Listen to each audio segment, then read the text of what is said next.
Ron, how about the homeless shootings? I know they happened in both New York and D.C. What are we hearing from the NYPD there?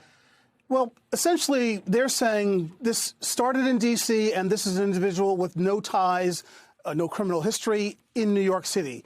It started on March 3rd, almost 2 weeks ago, where there was a shooting and so forth. And then the man came to New York, and then he went back to D.C. where he was apprehended.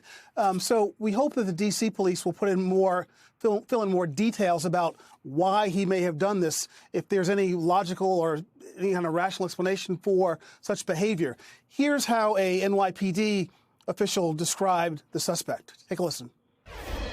Anybody who does that, you've seen the video, just going up and indiscriminately shooting somebody sleeping defensively on a sidewalk, bothering nobody.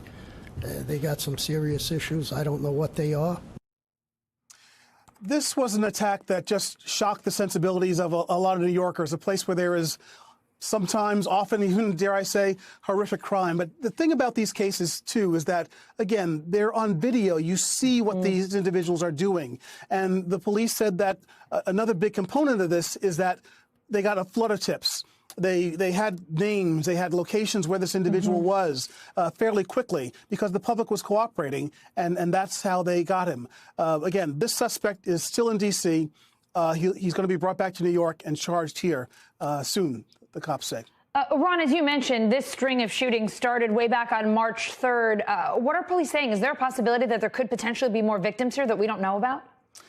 Well, the suspect in the homeless homicide case is actually what it is. He's a serial killer, alleged serial killer. The New York police said that they have no record of him, but they've been in touch with police across the country to see if there is any sort of connection. They don't know is the short answer, but they implied there might be. All right, Ron, we have been saying that D.C. Mayor Muriel Bowser and the Metropolitan Police Department are going to give an update on that man arrested in those homeless shootings. That's starting now. Let's listen in. And members of his public safety team as well. This morning, I am pleased to report that law enforcement teams arrested that individual who is suspected of targeting and violently attacking members of our community. I want to thank MPD, ATF, NYPD, and Mayor Adams for their collaboration and for their quick work. I want to especially call out the detectives of the Metropolitan Police Department who noticed the similarities of these crimes, who worked with federal law enforcement, and who have contributed to this quick arrest. I want to turn to Chief Conti to provide the details.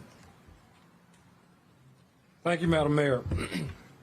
Yesterday, I stood with Mayor Bowser, Mayor Adams, Commissioner Sewell, as well as Special Agent in charge of the ATF Washington Field Office, Charlie Patterson, and our message was clear.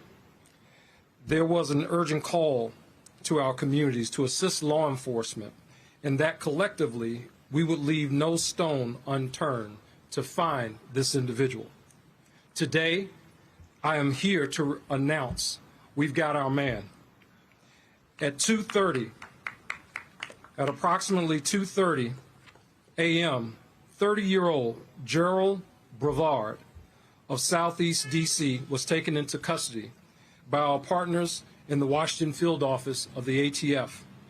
Our partnership with the community and across the criminal justice system proved extremely valuable, leading us to a swift identification of our suspect and ultimate apprehension here in Washington, D.C. On yesterday afternoon, MPD received an anonymous tip providing us a possible identity of a suspect. Later that afternoon, the suspect posted a social media photo that appeared to be in the District of Columbia. Law enforcement attempted to locate him, but were initially unsuccessful. At our joint agency press conference, we released quality images of the suspect that were captured from an ATM at Union Station on March 9th. Additional tips came into our Command Information Center and passed along to investigators. Based on the information we received, law enforcement began canvassing areas across the city for Mr. Brevard. ATF agents ultimately located suspect Brevard in the 2300 block of Pennsylvania Avenue Southeast, where he was stopped and placed under arrest. Mr. Brevard was charged in each of the district's 3 offenses. Charges include first-degree murder while armed for the shooting and stabbing homicide of 54-year-old Morgan Holmes on March 9th, the assault with the intent to kill for the shooting offense on March 8th, and assault with a dangerous weapon for the initial shooting offense on March 3rd. Additional charges for offenses committed in New York are anticipated. Thanks for watching our YouTube channel. Follow today's top stories and breaking news by downloading the NBC News app.